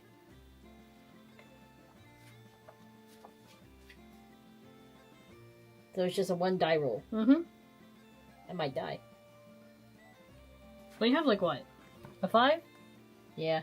We'll see. Okay. Alright. Give me one die. Here we go. 9? 9. Damn. I barely escaped with my life and I suffer one major injury. Good One God. major injury? Yeah. Okay, what's a major injury look like? It looks like a broken bone.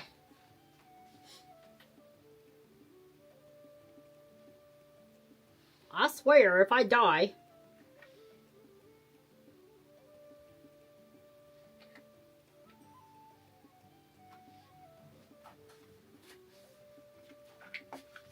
Okay, let me see. What's a major injury look like? Sorry, I couldn't find it. Broken bone. Oh, there it is. Ripperonis.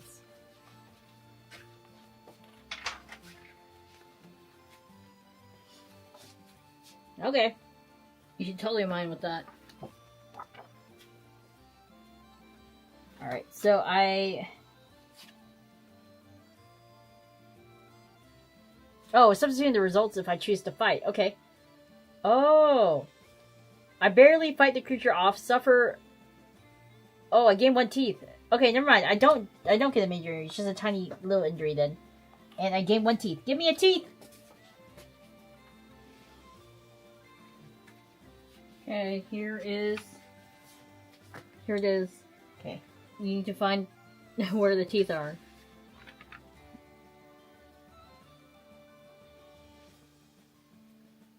I love how Yuki just she's like, I'm not even gonna find it. Well, because I don't know what it looks like. You have the icon on your book. Okay. It's on here. It's on here. Let me see. Gain one teeth.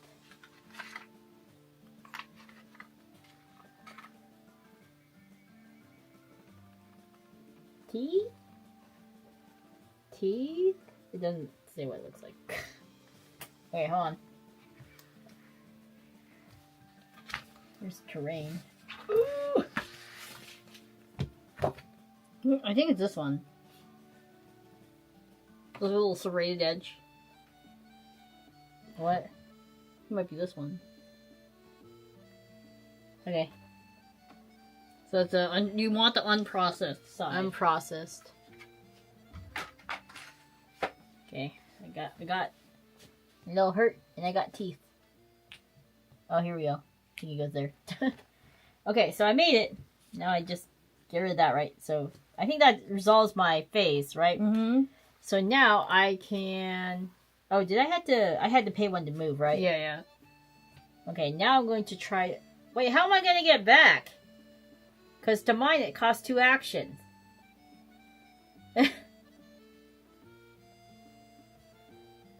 Guess we have to do that tomorrow. I guess so. You can... I'll run back to you and help and process something and then go to bed. Okay, Okay. your turn. We need to build a shelter. Yeah. So I'm going to build a shelter. I'm going to go ahead and use 1 energy to build a shelter and place a shelter token. See page 37. Okay.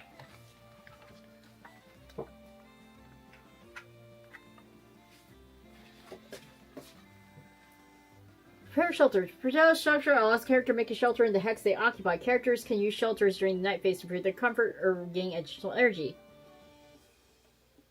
You need to have a cave. Do you have a cave in there? No. No, this is a cave? Oh, that is a cave. Yep. Each side has a number, which indicates how many characters 1 or 2 can use the shelter for comfort during night phase. Each shelter token benefits a limited number of characters, but a shelter token can benefit any character in the hex. Okay. Yeah, it's a cave, I'm pretty sure, because it has an opening. Yeah.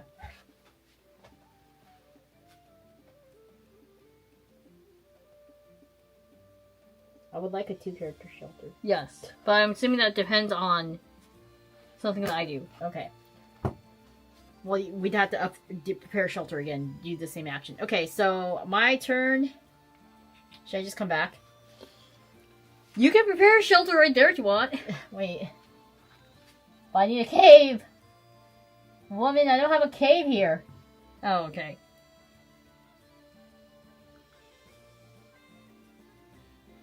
There's no cave here. It's just a chasm. So did I prepare a 1-person or 2-person shelter? 1-person shelter. Oh, shit. So, in order to prepare a 2-person shelter, I have to stay there and... But I would still benefit from the shelter, I think. But I don't get to, you know... So I have a question. In order to prepare a 2-person shelter, flip the 2, do I have to stay there and do it again? Yeah. Okay, but I can do it on the same hex, right? Yeah. Okay, good. You can... You can gather water. And then move. Okay. I'll gather water. Or you can craft. Turn that,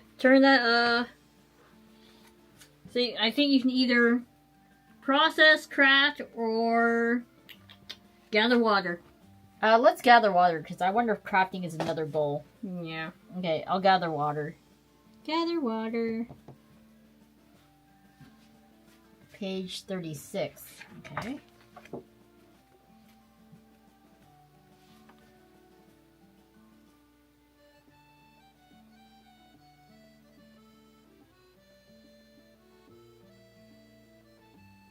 Okay. 1 energy and I gain 2 water tokens. Okay. 2 water. Yeah. We're gonna be well hydrated. 2 water for you. Okay. And then for my last action, I'm going to... Prepare the shelter again. Yep, prepare shelter so it flips over to 2. Yay! Are you gonna move? Yeah, I'm gonna move. Okay, you're gonna move again? But I gotta draw from the deck, I think. Yep. So did I put the other one back in the deck? Yeah.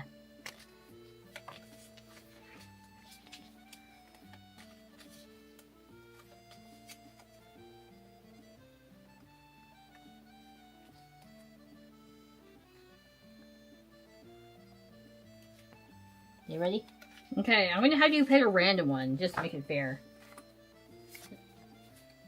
Jagged Ridge. Resolve if your hex has a moraine, glacier, or mountain. Pretty sure we have a mountain, right? You. Okay.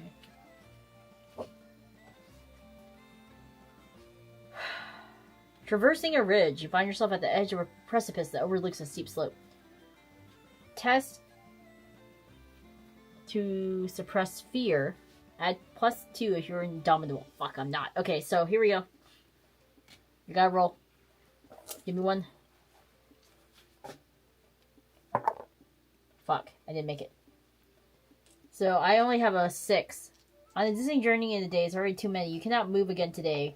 Gain the worry trait. Record it as one of your traits if you don't have it already. Okay, well I can't move anyway, so it's fine. And you're worried? Yes. I hate heights anyways. So it's fine. So you are worried? Yes. I'm a worried person. Worried resourceful. Person. No. Maybe I should have traveled. Well, you told me to travel, woman. Okay. Now, was that the last? Yeah. Energy I Because had? you moved. Okay. Now it is Nighttime! nighttime. Number 1. Look at the... You can flip the card over.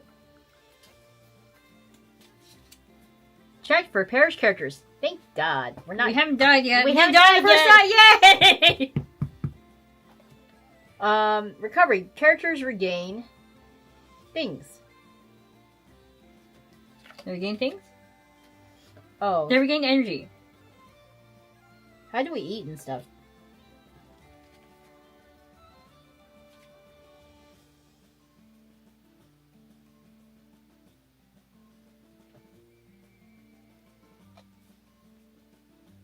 Page 70. Recovery. Regain. Rested. Okay, we can consume 1 food or water.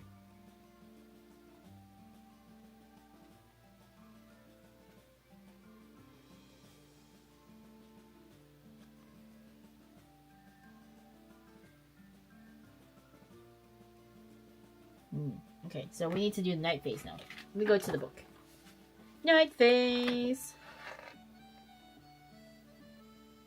So night phase is 51 to 54. Somehow I kind of do like this game in the fact that it's like... It feels a lot like a crafting survival game. for Yeah, real. absolutely. Okay, so night phase. During night phase, players resolves really upkeep strategies to raid themselves for next day phase. Players can rest, enjoy the comforts of food, water, fire, and shelter, but night is also unpredictable. A series of night events keeps the characters from resting too soundly. So we check for dead characters. We're not dead. We're not dead yet. Now we recover. During the recovery, characters can consume food and water to gain energy back, degrade conditions, and avoid injury. Okay. A character can consume either fresh or fermented perishable food or processed tough food. Food and water. You can consume a maximum of 1 food and 1 water each night. Good thing I fished up 2 fishies. So, let me go to page 19. There we go. So, food and water. Food and water are essential. So, perishable foods are the games. So, fresh side and fermented side. The fresh... Oh, wait. Got a question. Were we supposed to exchange? We were supposed to exchange food and stuff. 27. Because I can't give it to you, can I?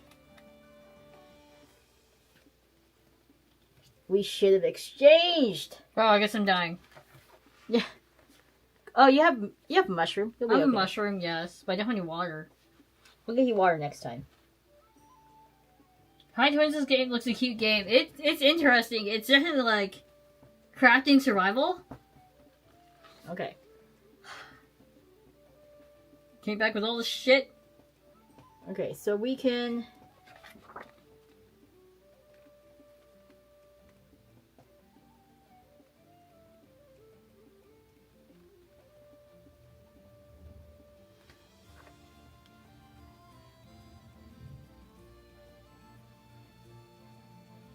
How come you can't just, give me water? That'd be so nice. Yeah, exchange. Damn it. Yep. Exchange was a basic action. But we had to use up every single action in order to do something, so... Yeah. Because we journeyed far and wide Teach Pokemon to understand the power that's inside. Well, good news is if you Pokemon. consumed food and water, grade 1 malady. If you did not consume any food or water. Okay. Well, So you it's didn't not have and. any. You didn't have any illnesses though, so you're okay. Well, if you did not consume any food or water, you suffer 1 Okay. minor. Okay. So we can consume water from the place it back into the supply. Recovery. But you need to eat in order to recover You things, can right? only So I'll eat 1 fish and 1 water. And so that way you recover 1, 2. Yep. And then I think I also recover this. Yeah. Yes. Okay. Take that off. We'll put it back in the supply later. Okay. Did you consume 1 thing? Or do you want to? You can eat your mushroom. It's my mushroom. Yeah, it's an edible thing. Okay, I'm gonna eat my mushroom. So I gain back 1 energy. Mm-hmm. And then... So if there are 2 or fewer characters, each character gains 2 energy. Just right up. Yep.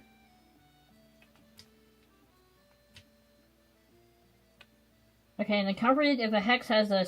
Actually, Shelter. I probably only had to eat 1 because if you're rested in order to. No, if you consumed food and water to grade 1 malady. So you have to consume both in order to recover that minor broken. Oh, okay. And then comforted if a hex has I ate 1, right? So I Yes. gained 1. Yes. So wait, so I gained 2, right? Yes. Or no. So no, I gained 2 from the food, 2 from the thing. Rested. Yep. And we got comforted by the Shelter. shelter and fire. Okay. Yeah. So I unfortunately only gained 4, But that's fine. and you gained 5. During the step, degrades and Manila gains a minor injury as follows. You should be fine. We don't degrade. Okay. You can perform night actions. They're typically found on item cards. We don't have any. I guess I'm dying. Yeah. Love the sincere care. Well, During this step, players degrade tokens on the map and in their inventory as follows. Spoil. Each character degrades all perishable food that are in their inventory, including food items in the inventory or inventory of bonding, perishable food sorts and structures. Okay. so would your fish spoil? My fish! My fucking fish! For each hex worth of depletion token, degrade that token. Okay, cool. so we have just 1. Okay. Okay. 10 fire. We don't have a fire token, so. Characters who occupy the same hex may freely exchange resources and items. Okay. You wanna? Do you want a water? I'll give you a water. Please give me a water. I know what you're gonna do with that rotten fish. Maybe you can use it for fertilizer. Yeah. Okay. Now we're going to resolve the night cards, I think, because that's all we can do, right? During this step, each character one at a time in the order the player is choosing draws and resolves the night card. Ooh, 1 at a time. Alrighty. Your turn. Okay.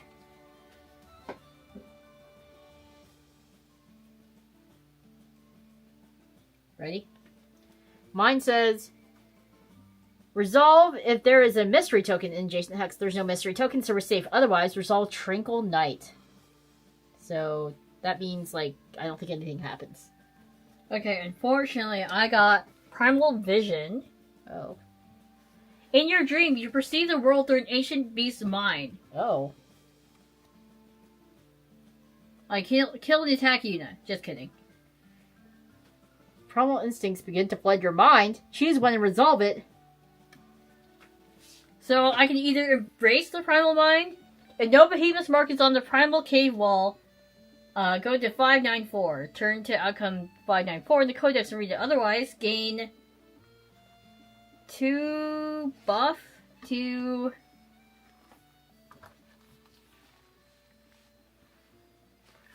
a cow and add to indomitable, or no, to might and add a foot. So or what- maintain your sense of self. Lose 2 energy and place a mystery token on a randomly selected using hex. Ooh, good thing I read mine first, because otherwise we'd be fucked. Okay, let's embrace the primal mind. Go to 594 in the codex. She's like, And I'm then gonna go start ahead- doing cave drawings!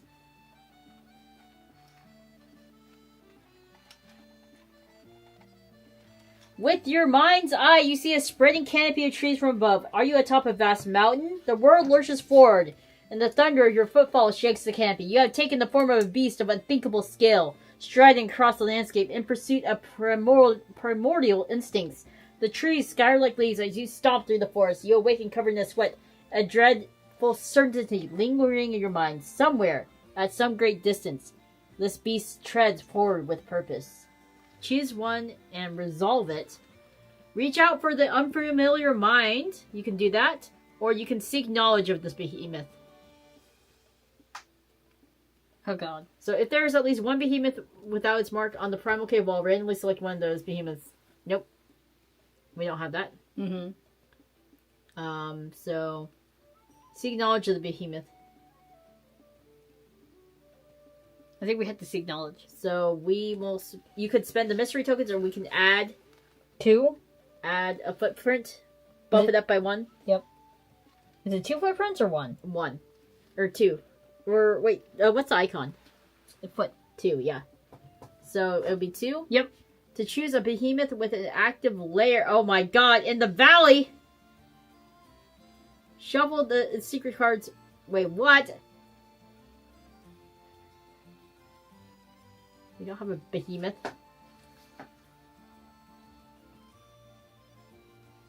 Yeah, we don't have one, so what happens?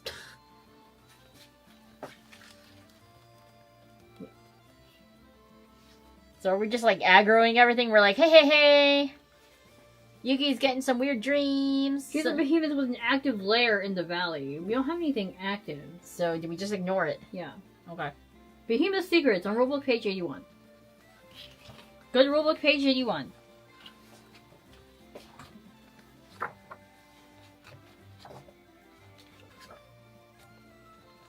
I apparently hunger for violence. Maybe.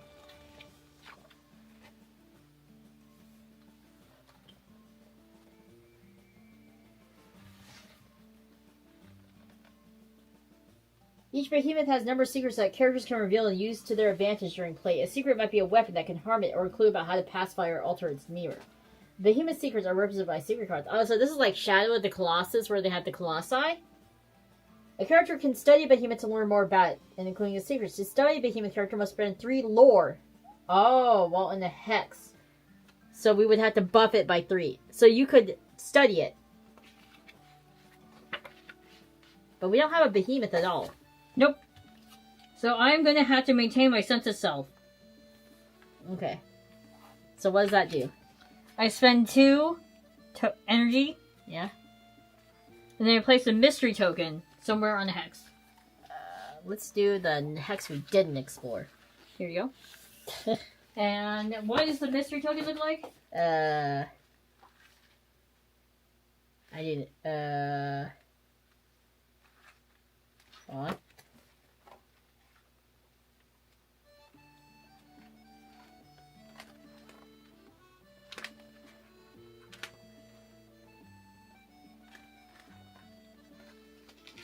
Is it a swirl?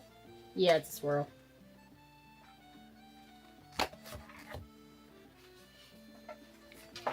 There you go. Okay. And that Is, I believe, the end of the night phase for us. Right? and a footprint. Well, I guess we just go here because I didn't do anything. Resolve any challenge events on the back of the current challenge card whose activity threshold has been reached or paused. So we didn't get to any of the activity thresholds because the lowest is a 4, so we're safe for now. Check your population and your speaky speak. Okay, well, it's at nothing. So it's at 8 and nothing. Okay, we're good. Okay. And that is the end of the night phase. So we've gone through a day phase and night phase. So I think that's a good stopping point for now. Yeah. I really enjoyed that. So I'm going to pop these over here.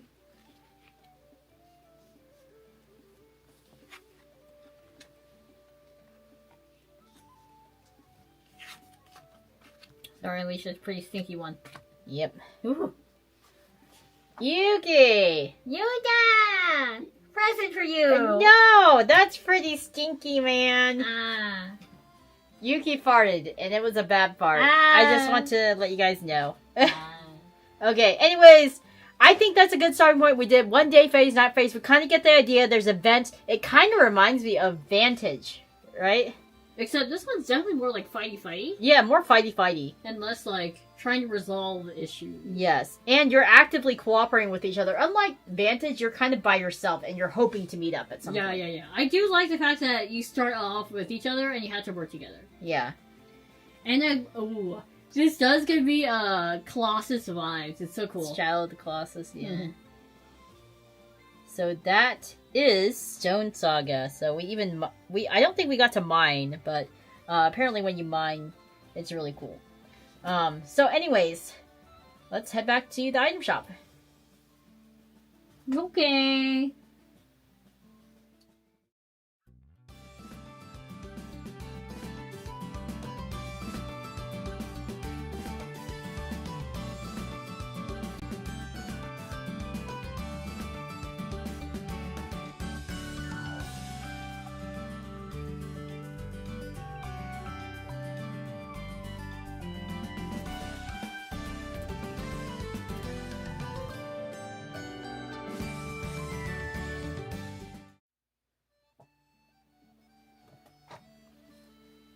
Hello, we're back!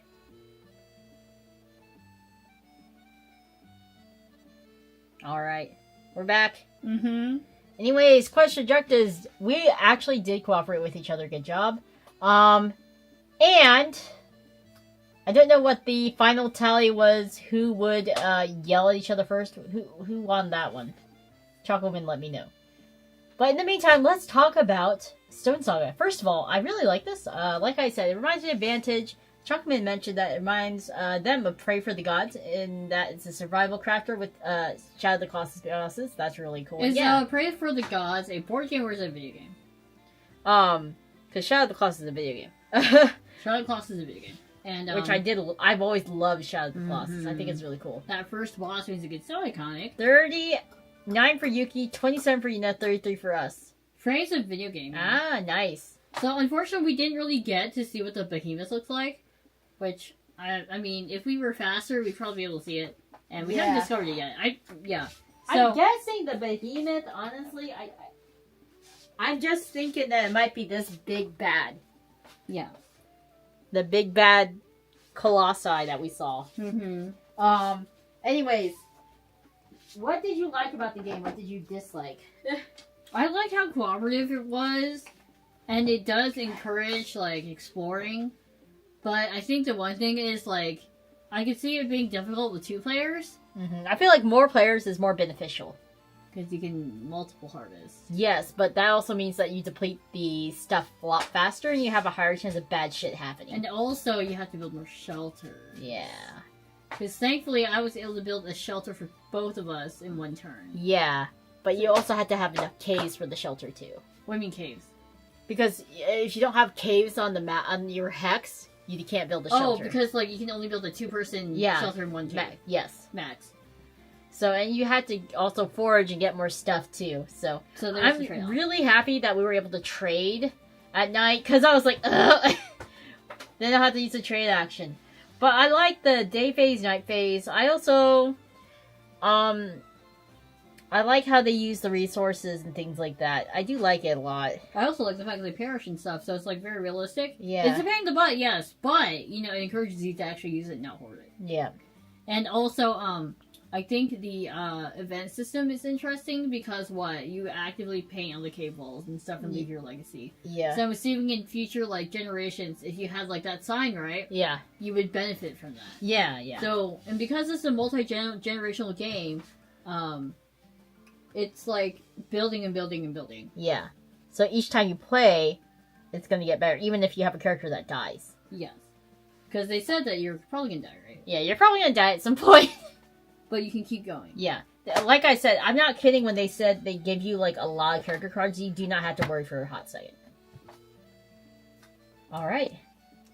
Red Wolf Darkness, just wanting to say, hi, first time catching you live. Thank you. Hello. Might want to critique these dice feel small. You said they feel small? They feel small and tiny. I also liked how the character creation worked.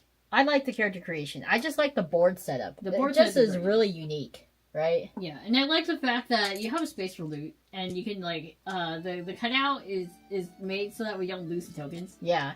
Go sprawling all over the place. Yeah, I wish they would have done the same for these circles? other tokens, the Yeah, circles. because it would have been... Well, I guess you would pay per cut. Yeah. But it would have been nice, because things don't move around. Yeah, it would have been nice to have dual layers for that one, too. But yeah. That was Stonesaga by OpenL Studios. It's available now. Like I said, they had a Kickstarter with extras, too. I think you can buy the extras. But they might have a reprint coming. I don't know when, but they might in the future. But it's the same people who made Mythwind. So if you like this game, please consider checking out their website. We have the link in the video description alone. As well, is what I meant to say. Or if you like more cozy games, Mythwind is a good one. Mythwind is a good one. And in that one, you can play as a farmer, you can play as an innkeeper, you can play as a ranger? I think the ranger's more combat oriented. Yeah, this one's more combat oriented overall. Yeah, everyone can run into something. Yeah, and I think that one is also you're raising a village. Yes. So I kind of like the raising a village aspect. Yeah, I do like it. That's really good point. So same company behind that as well. Anyways, but not the same designers, different designers. Anyways. Thank you again to OpenL Studios for allowing us to play this game. It's really fun. I actually can't wait to play more. I know at some point we're gonna die, but it's okay. My future, my offspring will continue on my legacy. You'll have what? Yuna the second will continue. I also like the fact that you can change classes when you age up. Oh yeah, you can be like, I don't want to be a seeker anymore. At that, I want to be a wanderer. Or lore master might get old. Yeah, so. Anyways, Guildmates, thank you guys so much for joining us. Let us find someone to rate it and also talk about our schedule for the rest of the week. By the way, you guys may have noticed that our streaming schedule this month has been kind of a hot mess express. And we also didn't have an anniversary stream. That's because Yuki's computer has been down. So, if you're wondering why, that's why. Yep, and that's why we've mainly been doing tabletop or very simple games on my end. Yes. Okay. Alright, be right back. Yeah. I will continue talking. So yeah, I'm also really excited to play Mythwind, whenever we get it. If we ever get it. Yeah, if we ever get it. I said whenever we get it. Because I hear that's a really cozy, chill game, very similar to this. I don't mind Stonesaga because it's, cooperative slaying. So, I'm really excited to play more of this. Let us know if you would play this game. I also like the fact that you can kind of customize your village and your character quite a bit. In terms of, you add traits as you go. I don't think I had the space. You just need a dining table, that's all. Or do you mean bookshelf space? You can tell it's a fantasy game because you can afford to raise kids. Listen, when you're in caveman times, you get the kids because you know that some of them are going to be eaten by monsters, right?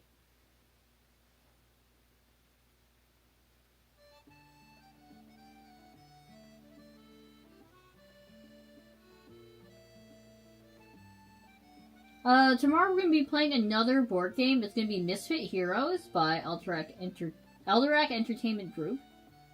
Alderac, not Alterac. Alterac is like the mountain range in World of Warcraft. True, you gotta have kids to toss the monsters to appease them and so they don't eat you. Well, also, I think like kids tend to die very early because there is like no medical technology. Like basically, if you broke a bone, you're dead.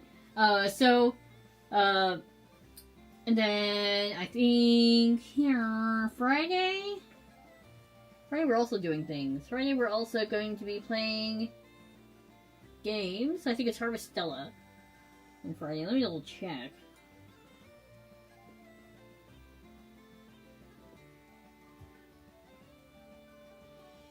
Yeah, Friday's Harvestella. Reading Rie from Face Connect on YouTube. And then, don't break my bones, I need those.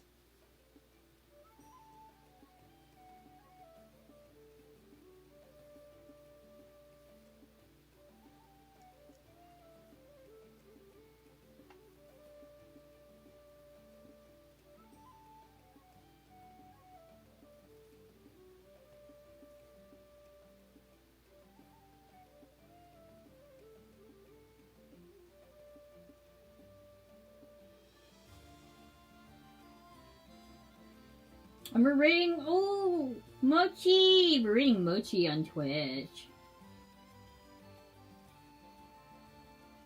How exciting.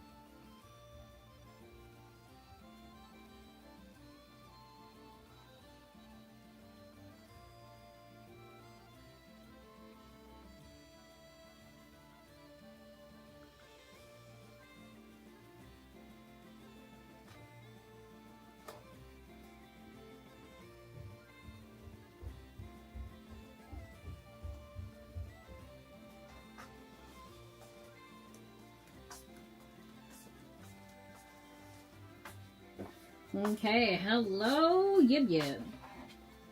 Alright. I'm just telling you about the schedule, and that you're gonna be solo streaming on Friday, and then tomorrow we're heading to the board game review! Yeah, I actually need to put up the stream for tomorrow and Friday, but I'll do that afterwards here.